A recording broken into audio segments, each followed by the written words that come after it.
大家好，我是小王。公岛行，我们这次来到了四国，准备要来去宫岛这个所在哈，日本三景之一哈。宫岛他们称之为这是人跟神共存的一个岛屿，在日本广岛县啊。那建于海上的神社哈，以大鸟居闻名于世界上的这个行的哈，日本三景之一的宫岛。我们现在来到了岩岛神社，这个鸟居呢是用于分别这个神跟人这个界限的标志哈。岩岛神社的第一个大鸟居建在1168年，距离这个海岸线的200米处的海水这个满潮啊，现在咱看到哈，就是满潮的时候呢，可以看到浮在海上的这个雄姿啊。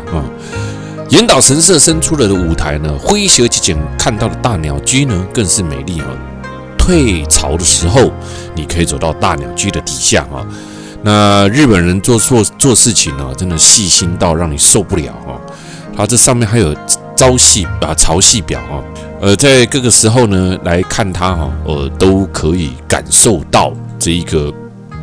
它的这种美丽哈。我喜欢日本的宁静之美我很喜欢日本的宁静之美，我很喜欢日本美学。日本美学呢，在我的心目当中呢，我感觉是这种属于这一种怎么说？一种极简风啊。这个一定是国宝级的所以呢，这每一当日本呢，因为弄出这人来大鸟居匾额上面是这个七川宫家第9代这个七川宫人亲王亲自题写上去的。鸟居的这个东西方呢，代表着呢，它有这个屋檐底下有挂东西，在这个鸟居底下有挂东西，挂的这一个呢，分别挂的太阳跟月亮听讲风水的光环呢，东北边是鬼门的方向，所以呢，这个日头呢，对这个鬼门的方向给封了死。意思是什么呢？意思就是鬼都被造出来飘不会到处飘。在这个鸟居的上面，屋檐翘角左下方、右下方各吊有一个太阳跟月亮。太阳照着北东方，意思就是呢，鬼门从那个方向，所以我太阳照的那个地方呢，自然而然日照这个鬼就因为日照的关系呢，所以呢，它就不会从那个地方出来。这个就是鸟居它所设定的有时候你别小看那个地方这个地方呢，有各式各样的这种它的历史故事我说过，我喜欢日本的这个美学，就是应该是说除了精简，还有严谨美学所以你想想看Made in Japan 为什么大家这么喜欢呢？一定有它的道理世界各国的观光客来这观光的时阵呢，拍摄先洗卡洗手净化一下这是日本也没有太繁复的这一种日本的所以它是佛教但是呢，我们现在已经喜欢把这个日本的佛教称为日本的日本佛教，已经有一点独立出来了因为呢，日本的佛教呢有点太干净了干净到让你不敢相信它也一样烧香两香嘛有但是它的香超短一根，有着1400年历史的岩岛神社，也就在边仔咯除了这个大鸟居之外呢，边仔岩岛神社1400当英雄这爱真正来讲爱细心下来欣赏日本的美学岩岛神社朱漆这种擦朱漆典雅的神殿用这种红擦起来加这个大海的这个蓝色后边跟着弥山弯树的这个森林呢，呈现出就是日本特有的造诣。所以我觉得来到了这个岩岛神社，来到了宫岛这一块地方，来到四国真的不得不来四国我觉得一年当中有3个季节特别适合来，这3个季节呢，分别是春天、秋天跟夏天春有春阴，秋有秋风这个夏天呢，夏有夏季的绿草冬有这个冬季的这个冬雪但是四国冬雪还好啦还好。那这当中呢，还有刚刚我们经过的这一个叫做国宝的东侧回廊47间那个为妻妾造的屋檐哦，那还有用这个柏树皮铺上去的这个梁子上面这些都是一样这里就是这个就是它另外一个国宝级的地方，东侧回廊这个回廊底下呢铺的地板一间呢差不多8地板拢无用电一支电拢无用电那国宝平安时代呢，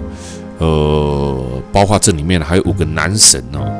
这个男神呢是这一个天津延根命等等那个男神不是我们现在在讲的这种男神金城武那个不是来要甲相背我看要甲相背来，鹅啊敢是吃鹅啊好，这当这个公岛吃的就是这一种道地的鹅啊七味粉然后再加上一些酱油这个呢好吃美味しい这个真的好吃OK， 这个真的好吃。在日本，他们喜欢品尝的这一种是比较属于原味的海鲜类的那比较特别所以呢，日本的物件咱台湾人几乎大家都吃了真惯习你看这鹅啊，新鲜的不得了这在宫岛你一定来这边呢，看到的时候呢，买个2只这个来吃吃看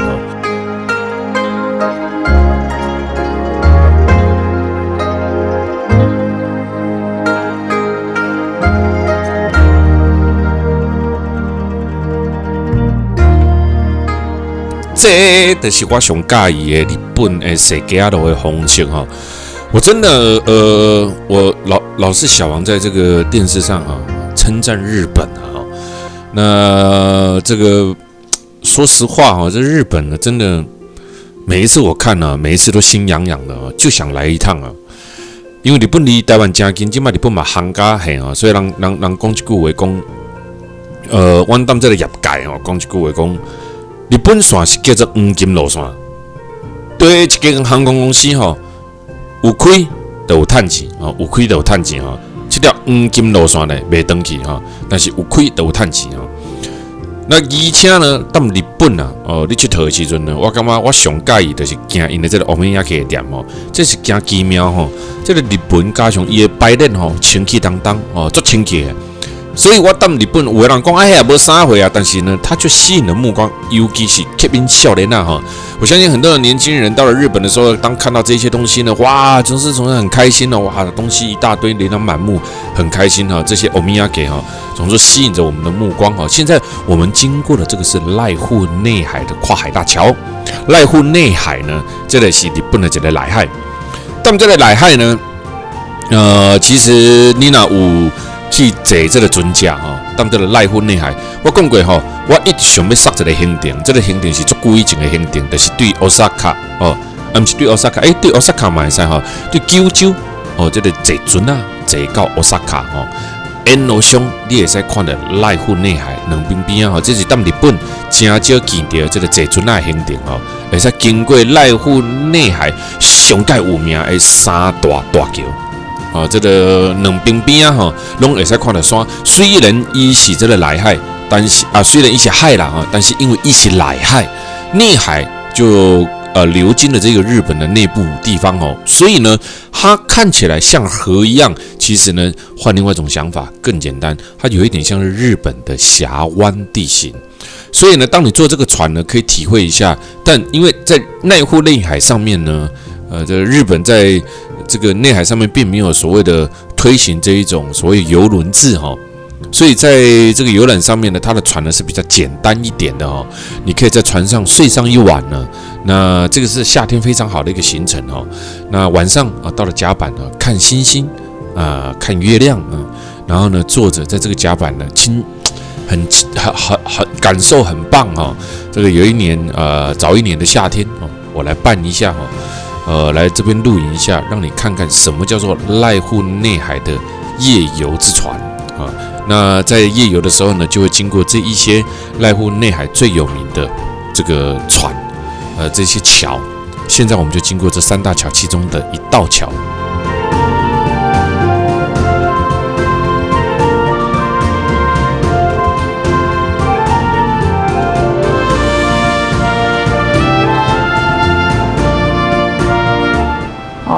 这是来岛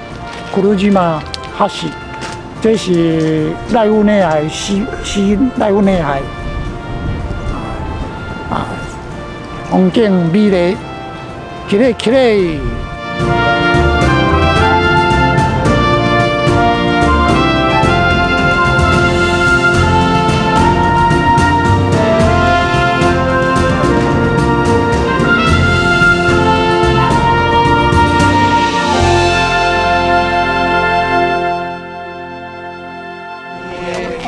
来到濑户内海啊，看伫这个四山的盛景纪念馆 ，The Police 利卡历史啊，这个纪念石碑呢，2.5公尺，是大岛的一粒会当互你感动的，伊是按照迄个潮流漩涡刻制形成的。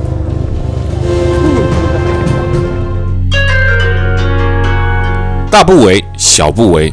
大不危险，小不也危险啊。大不为、小不为是在日本德岛西部，这个我们之前来过的哈，在吉野川上游的溪谷，它发源于石锤山脉哦。贯穿这个爱媛、高知、德岛三县的四国第一大河吉野川，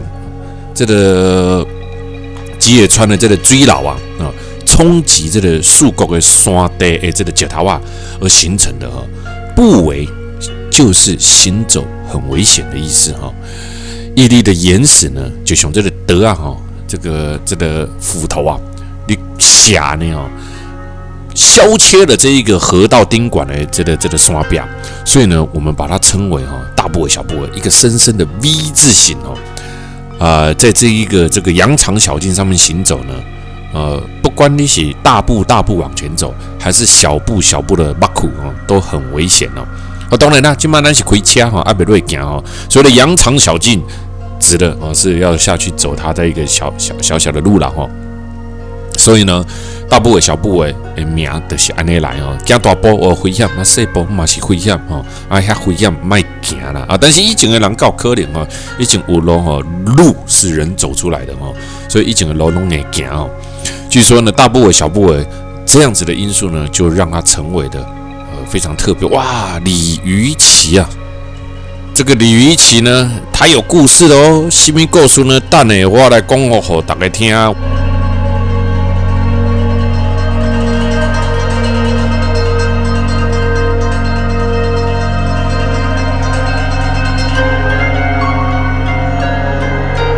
来，那我们呢，为了我们这些年轻朋友们的安全呢，所以呢，难得在准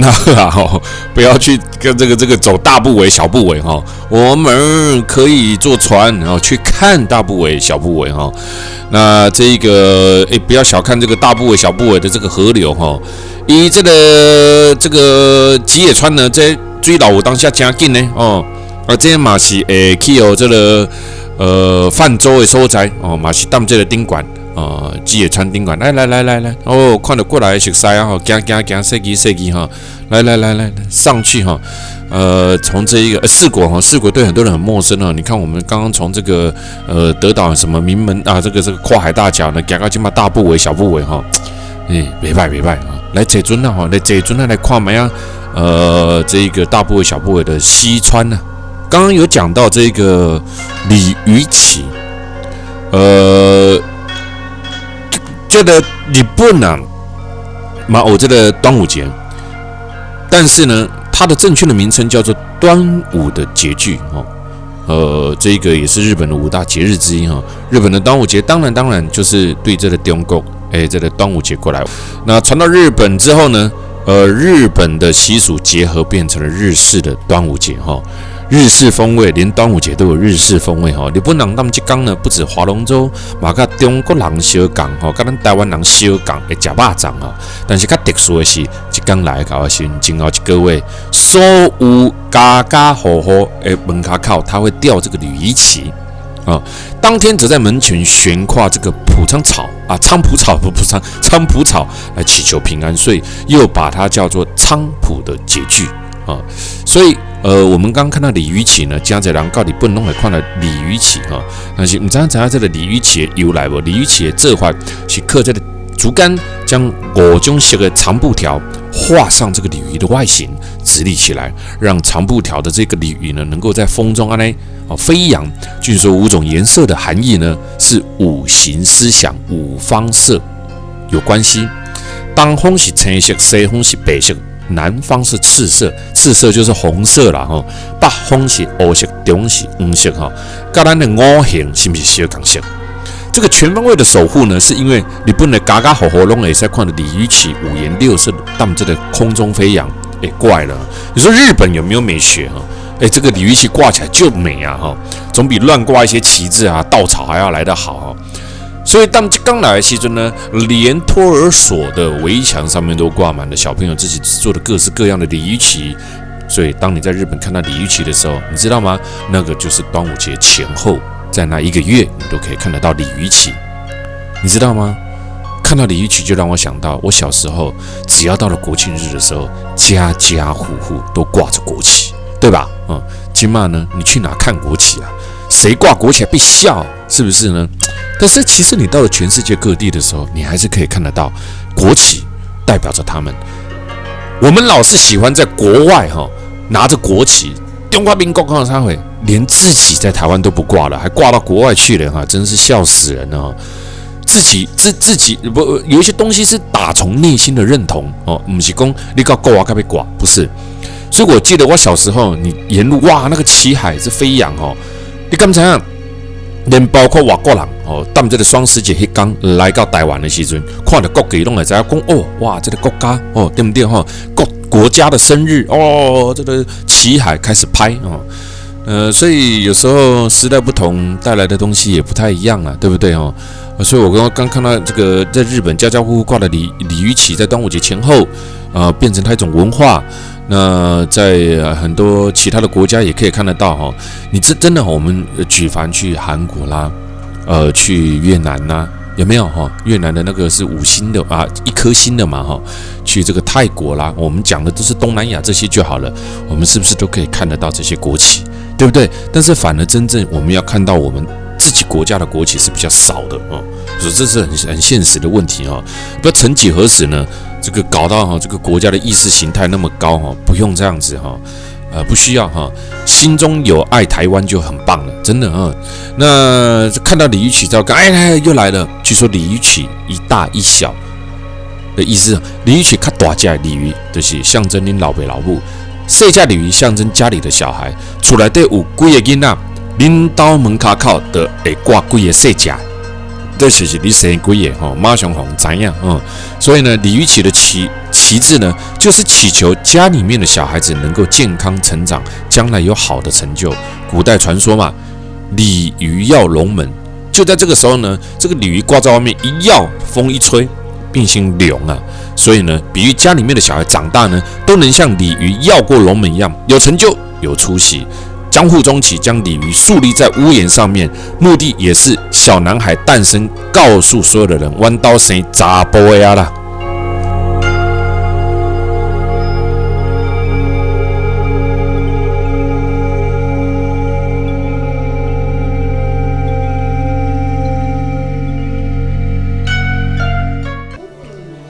来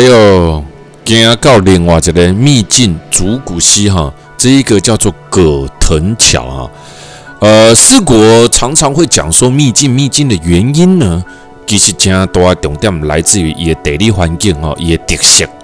所以呢，咱会把这个所在叫做秘境因为咱日本咱对北到南咱会使注意去看日本的风景、甲伊的地形、甲伊的景色都是不太一样的日本有日本各式各样不一样的这一种所谓的造景。天然风景从北部的雪国到了东北的这一种山然后一路到了四国的秘境所以在日本风景点比较强烈的就是四国北路这一个地方。那我们现在来到了这个葛藤桥哈，那当然呢，我们先讲竹谷溪啦秘境竹谷溪哈。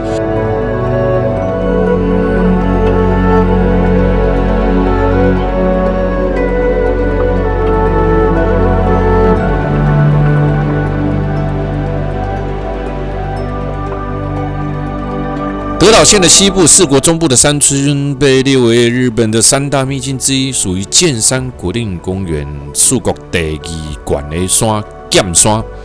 四国的地形呢是被很多的山所包围起来的，形成的吉野川，它的源头就是竹谷溪，所以我们现在已经慢慢的往上走，走到竹谷川的清流哈。那在溪谷当中最危险的叫做七曲七曲，那突出的这个在溪谷上面的岩石据说以前曾经有人为了这个试试胆量在这边呢小便所以呢在这边呢可以看到一个小朋友撒尿的这个景象，好像这个比利时的尿尿小童那比利时的尿尿小童是有传说为了救火对不对这边的是为了试胆这是可爱了可爱了，所以我们也可以试试胆量，站在海拔200米上面的石头呢，开始尿吗？当然不行这个距离15米的吊桥，用藤蔓所编织起来的，有没有看到这一个？这个就是葛藤桥啊，葛藤桥那这个葛藤桥呢，上面呢就是呢。我们不要说去那一个突出溪谷的岩石上面呢，试那个以前有一个小朋友在那边小便试胆量，光葛藤桥呢走起来就让人家觉得呢很刺激了。为什么？因为它是藤蔓编织而成的，日本三大的奇桥之一，被指定为国家的重要民俗文物。每隔3当不是隔了等一道每隔3年就重新再绑一次不然你行的哪一天呢前面走一走，忽然间大家撒油那OK， 那这个当然这个藤蔓桥上面呢还有什么男桥女桥等等这个我相信现场有来到四国的人就知道啦。哇，这个莅林公园这个地方是被誉为赏樱最棒的时期好像有听说这一趟四国有遇到下雨是吧？这个是可惜啊。近代的日本端午节一定变成法定的儿童节啊。这个还多的介绍鲤鱼，也其实没跟你讲啊不限男孩，而是祈求所有男孩女孩都能够健康快乐。所以日本的儿童节，我们也可以看到鲤鱼旗，这样了解吗？希望所有的人在看咱台湾人有世界的时阵，拢会使了解到鲤鱼旗为什么会有鲤鱼旗。端午节，日本的端午节嘛变成是儿童节喽，这样了解哈。那现在来到了莅林公园，日本四国最著名的庭园，号称一步一景啊，分别由南北2个庭院南边的庭院呢是这个回游式的庭院北边呢是近代的洋式亭楼的庭院这个被日本指定为最著名的名胜庭园在这边呢非常巧妙的布局。从日本江户时代的一地老里这个所在当然现在来到这的人不管他来有几粒假山不管来有几个亭阁，多少的水池 ，anyway 都不管，大家管的是什么？樱花漂不漂亮啊？但是呢，我们还是要了解一下啦。日本四国比较有名的庭院，哇，你看这个樱花好碎吧在这个地方呢，赏樱、赏枫都有啦这2个地方，这日本呢真的是得天独厚讲真的啦，也是因为日本的气候，四季分明空气嘛真的是赞所以这个就是日本最特别的地方莅林公园当中最珍贵的，其实不是樱花，而是鹤龟松、香松、屏风松、松树啊。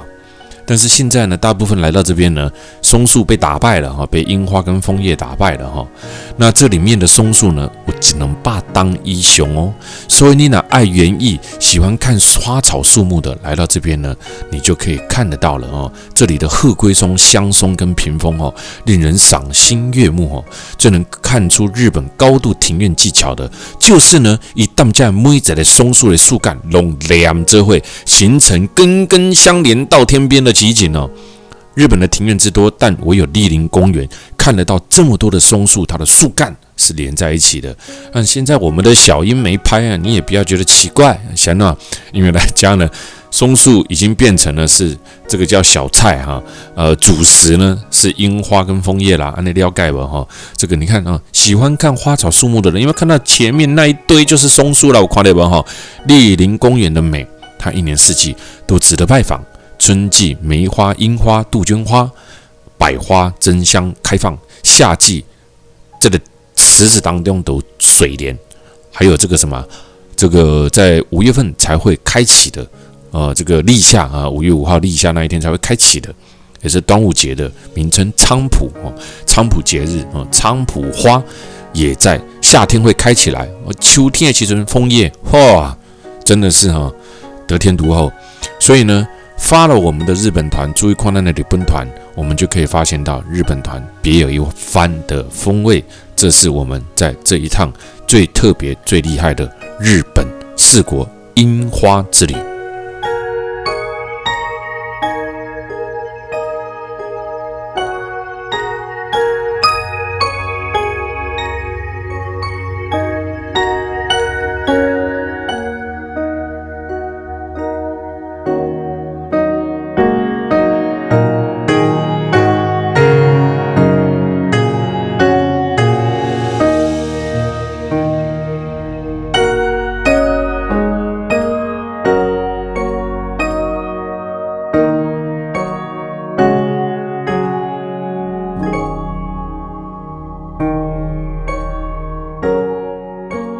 4国可以说它的历史呢非常的丰富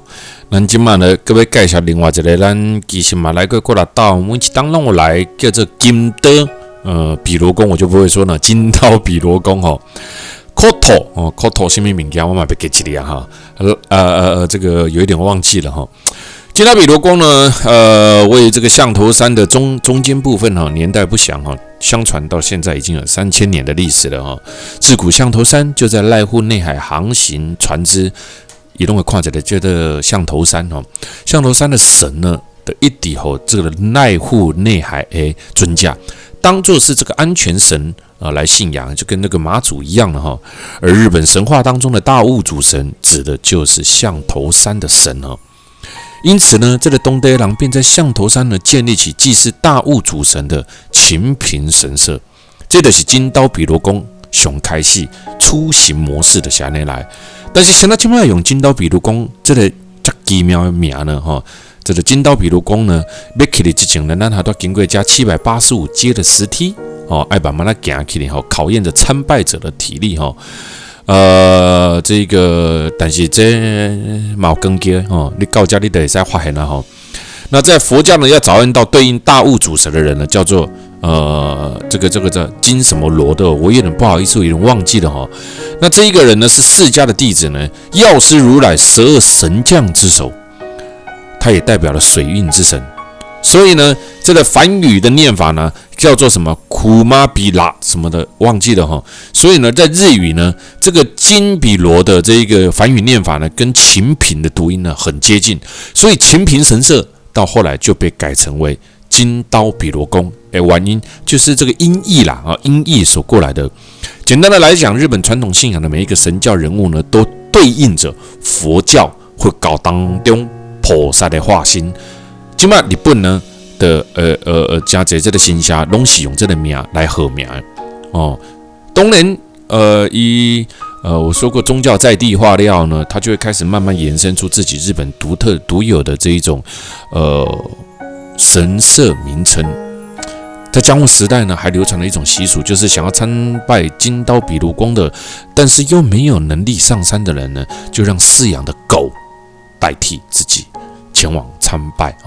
所以呢，它又叫做什么金比罗狗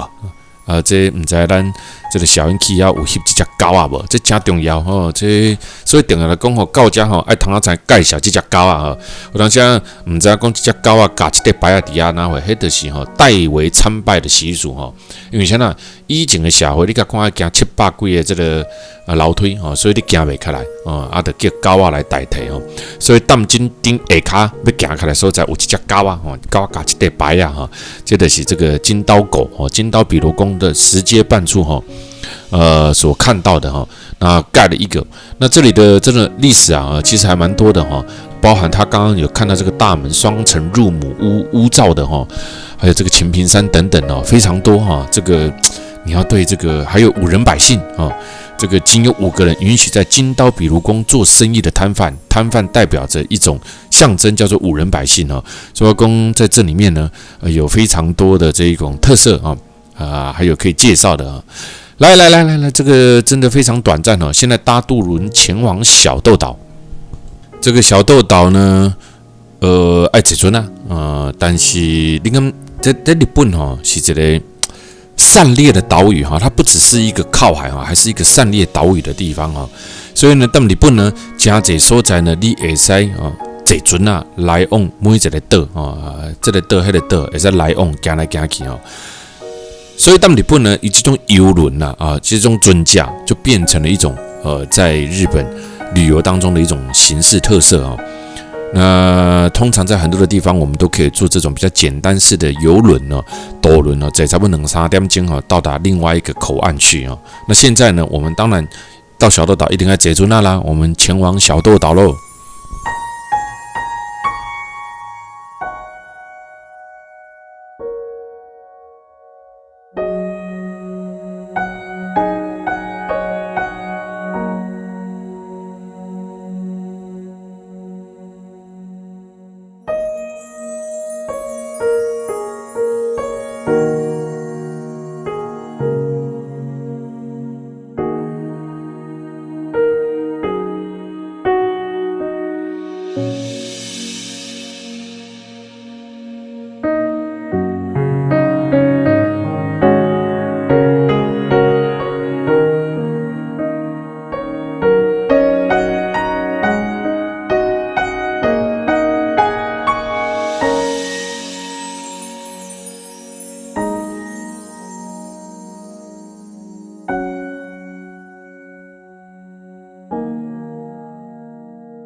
下雨啊，有看到的哈，哇，这个下雨就难拍咯，在樱花季下雨哈，樱花哈就加特殊哈，樱花哈都得落雨哈，很可能一夕之间就掉光了哈，所以呢，这个赏樱时期呢，也就是春天哦，春天也最讨厌了，春天的气候呢，有时候常常会下雨哦，不然我们怎么会讲说春雷一声响，对不对？所以呢，春天人讲当天要结束前打的第一声雷就是春天来到了那通常呢也很容易下雨。这个雨当下一落呢，樱花的落这就是赏樱季节最不可抗拒也最讨厌的一个地方，就是落雨。我们遇到了下雨了，怎么办呢？好吧，那就只能这个雨中集锦啊。那现在你看到在渡轮的顶管的车bus 拢会使开起来哦，这就是日本真侪所在拢是安尼吼，车辆拢会使开起来。那即马来搞的是小豆岛哈，落雨猛看嘛是爱看哈，下雨一样还是得看哈。而且呢，下雨看完之后呢，我们还得坐缆车啦。但是雨中集锦即是如此哈，我们只能好好的来欣赏一下雨中的小豆岛。